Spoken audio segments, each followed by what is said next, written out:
Dating can be tough, but in one case, for this woman from Upper Arlington, it was not. He traveled extensively for work. I travel.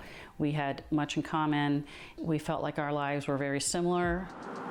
Matthew Paulson said he had just relocated to Columbus for a new job, one that paid well, apparently. There were expensive dinners, trips, and then a condo in the short north he said he was about to buy.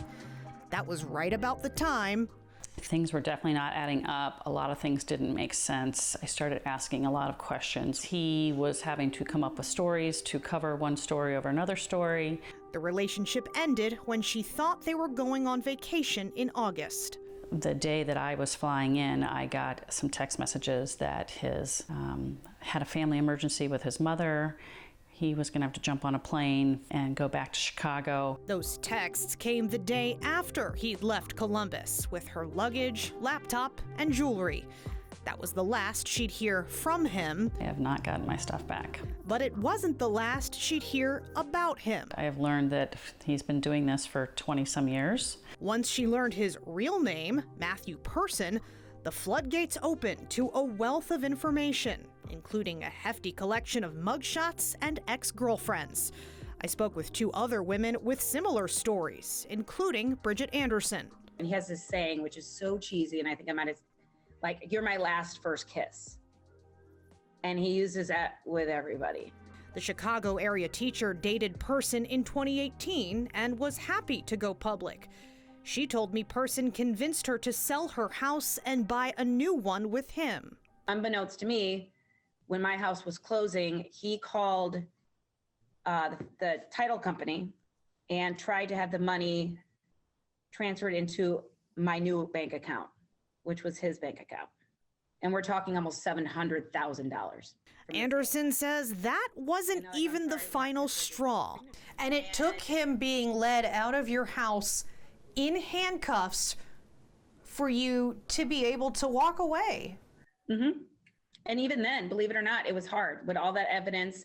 And I went through all of his stuff. That's when I found the pawn receipts, the credit cards he had opened up in my name. The dinners, the vacations.